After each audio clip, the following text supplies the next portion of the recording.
हमें हर हाल में जातियों में नहीं बंटना है। हमारी सबसे बड़ी अब तक जितने हमारे अंदर की परेशानियां आ रही हैं, जो हम समाज में देख रहे हैं, उसका एकमात्र कोई कारण है कि हम जातियों में बंट गए। यहां सभागार में बैठे हैं वो तो बहुत शुद्ध लोग हैं जो आए हैं, शुद्ध होते नहीं तो आते ही नहीं। ये तो वो और ऐसी ऐसी और भी बहुत बड़ी फौज है जिसके लिए जाति से बड़ा अपना समाज है, देश है, सनातन है, हिंदुत्व है। और भी बहुत सारे लोग हैं, ऐसा मत समझे कि हम यहां बैठे तो हम ही हैं, बहुत सारे लोग हैं।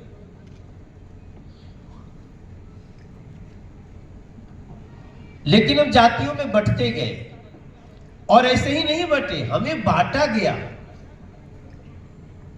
हिंदू समाज ऐसे नहीं बंटा है, उसके अंदर कई बार जहर भरा गया और जहर जहां से भरा गया, राष्ट्रीय हनुमान दल को उन बिंदुओं को भी हमें समाज में फैलाना पड़ेगा कि देखो ये जहर फैलाया है, वैसे सच्चाई नहीं है। जैसे एक छोटा सा उदाहरण मैं देता हूं, हम जहां भी जाते हैं, हम बड़े बड़े विद्वानों को देखें जिन्होंने मान लिया कि परशुराम ने 21 बार क्षत्रियों से धरती को खाली कर दिया।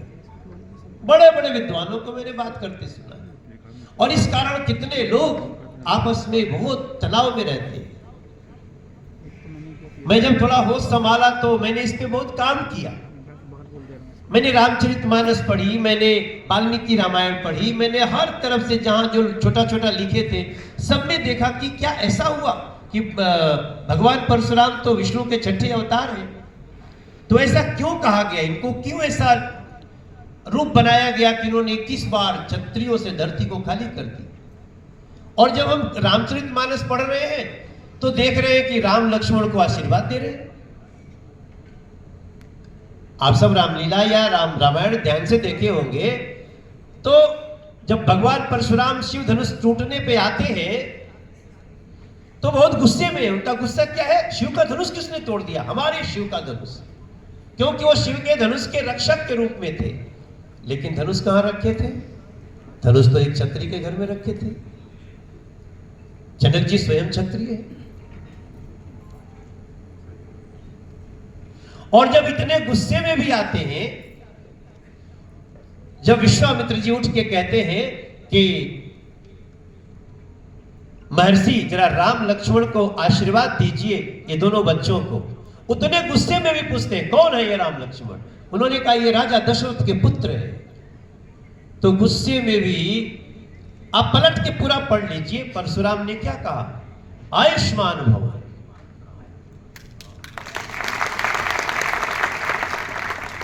अरे भैया वो तो सामने तो आशीर्वाद दे रहे हैं।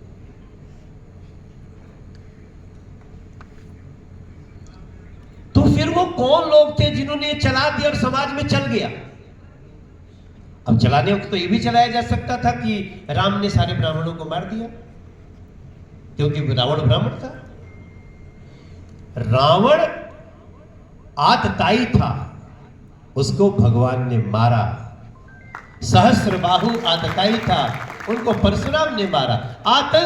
आतंकियों को मारने के लिए भगवान ने बार बार रूप लिया है।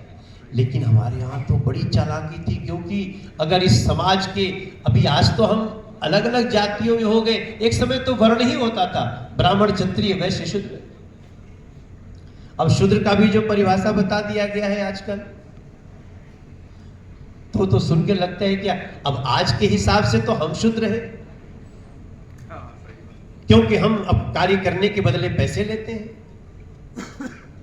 तो अगर ध्यान से अगर पूरी हम अपने ही शिक्षा को लें तो जो सेवा के बदले धन लेता है, पैसा लेता है, वो शूद्र था। जो अपना व्यवसाय करता था वो वैश्य था। जो राज करता था वो क्षत्रिय था। जो ज्ञान बांटता था वो ब्राह्मण था। जन्म से कोई होता नहीं था। लेकिन अब समय के अनुसार हम बहुत दूर आ गए।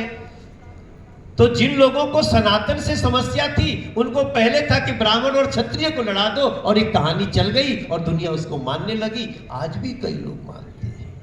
राष्ट्रीय हनुमान दल को। ऐसे में तो एक छोटा सा उदाहरण दिया। इसके साथ साथ आप देखेंगे कई जातियों को, हिंदुओं की कई जातियों से लड़ाने के लिए बहुत सारी फेक कहानियां बनाई गई और उसको मानते गए। राष्ट्रीय हनुमान दल का ये उद्देश्य होना चाहिए, रोहित भैया, तरुण जी, मेरे सभी माता बहन, हमारा ये उद्देश्य होना चाहिए कि जैसे हमने एक कहानी बताई, हमको कई कहानियों को समाज में ले जाना पड़ेगा ताकि हिंदू एक हो, सनातन हो। दुनिया में हम तो दुनिया में अश्वमेध यज्ञ घूम के चला आया घोड़ा। राम जी का अश्वमेध घोड़ा गया तो कौन पकड़ा संसार में, बताइए। हाँ, पकड़े तो अपने ही वाले पकड़े, वो लौकुश नहीं पकड़ा। दुनिया में कहां दम था, हमारी कश्ती तो वहां डूबी जहां पानी थोड़ा कम था। इन छोटी छोटी बातों के साथ एक बात और मैं आप सबसे कहूंगा। आज के दिन में संविधान सबसे बलवान है, इसलिए हम सबको संविधान को भी ध्यान में रखना चाहिए। राष्ट्रीय हनुमान दल इस बात के लिए, अब जैसे हम एक छोटा सा एग्जाम्पल लेते हैं, पश्चिम बंगाल। अभी पश्चिम बंगाल में आज से 3 महीना पहले जिनको दौड़ा दौड़ा कर मारा जाता था, जिनकी बहन बेटियों को एक पान भेजा जाता था और उसको पता चल जाता था कि हमारी बहन बेटी को आज इसके ऑफिस में भेजना है, क्या उनके पास ताकत नहीं थी? क्या उन हिंदुओं का खून सूख गया था? क्या उनमें बंदूक चलाने की शक्ति नहीं थी कि लाठी चलाने की शक्ति नहीं थी, या कौन सी ताकत कम थी? ताकत कम नहीं थी।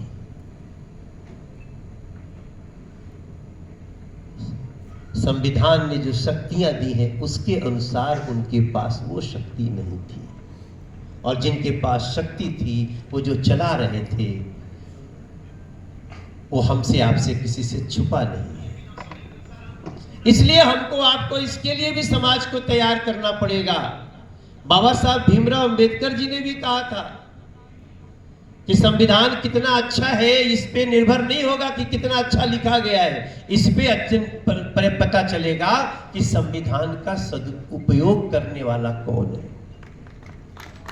ये सब बातें भी राष्ट्रीय हनुमान दल को ध्यान में लाना पड़ेगा हमें। तब मुझे लगता है कि राष्ट्रीय हनुमान दल को अपनी एक लीगल टीम बनानी चाहिए। आजकल दूसरे लोग उन लोगों की केवल अपराधियों की टीम नहीं, अपराध करने के बाद उनकी वकालत करने वालों की टीम पे भी ध्यान दीजिए, वो कितनी मजबूत टीम बना के रखे। एक हत्या करके आया, एक बलात्कार करके आया, एक लूट के आया, और उसके बाद उसके पीछे 20-20 वकील खड़े होते हैं, बड़े बड़े वो उसका केस लड़ने के लिए। हम सारी लड़ाई सड़क पे नहीं लड़ सकते, हमें उस लड़ाई को कोर्ट में भी लड़ने के लिए तैयारी करनी पड़ेगी। इसलिए मैं राष्ट्रीय हनुमान दल से अपेक्षा करता हूं बहुत जल्दी हमारी एक ऐसी टीम होनी चाहिए, देश में जहां जरूरत पड़े हमारी टीम लड़ेगी। जय श्री राम।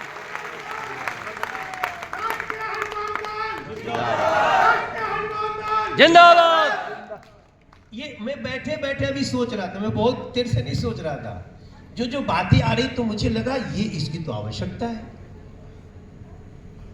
क्योंकि कोर्ट में तो वही बात चलेगी। वरना हमारे पास ऐसे 5-5, 6-6 ऐसे एग्जाम्पल है जहां 11 साल की बच्ची के साथ दुर्व्यवहार हुआ और वो जमानत करके घूम रहा है। क्यों? हम बातें तो करते रहे, लेकिन सही जगह पे लड़ने के टाइम जिसको लगाया गया वो भी देने से चला गया, क्योंकि पैसा नहीं दे रहा, पैसा तो था ही नहीं उसके पास। और कानून में बदलाव करना, इसमें आपका संरक्षक है और हम कर रहे हैं। हमने तो ऐसा किया है कि कल ही अभी एक केस में फांसी की सजा दी गई है महाराष्ट्र में, अभी 4 दिन के अंदर फांसी की सजा। तो उसके लिए हमको एक टीम बनानी पड़ेगी तरुण जी, रोहित भाई, ये आपसे हमारी अपेक्षा है। एक हमारी अपेक्षा है जो हम आपसे, हमारे अंदर थोड़ा सा रिसर्च करने वाले लोग भी रहने चाहिए। किस जाति को किससे लड़ाने के लिए कौन सी कहानी रची गई है। और क्या है ना कि झूठ बहुत तेज फैलता है, सच को फैलने में तो बहुत खाद पोटास सब डालना पड़ेगा, झूठ तो ऐसे भागता है। और जो ज्यादा टारगेट पे होता है उसके खिलाफ तो, अब देखिए बम गोला से तो कोई हरा नहीं सकता हमको। अब बम गोला से कोई न तो भारत को हरा सकता, न राष्ट्रीय हनुमान दल को हरा सकता है। हमें हराने वाले वैचारिक आतंकवाद से हमसे लड़ेंगे, इंटेलेक्चुअल टेररिस्ट मिलकर हमको हराने की कोशिश करेंगे। उसके लिए हमारी इंटेलेक्चुअल टीम भी बहुत अच्छी होनी चाहिए। और पता नहीं क्यों मुझे लगता है बहुत जल्दी राष्ट्रीय हनुमान दल देश का बहुत बड़ा संस्था होने वाला है।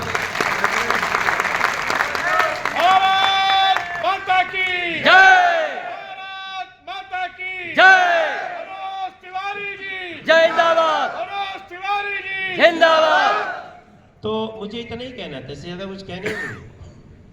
वो जो गाना बीच बीच में बज रहा था ना, वो मैंने ही धीरे से उसको बोला, लेकिन एग्जीक्यूट करने वाला ठीक नहीं था।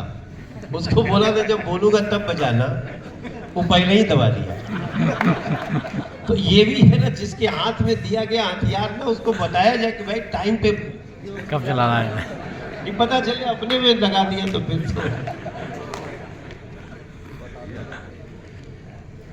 अभी हम लोगों ने, जिससे चूंकि मैं सांसद भी हूं,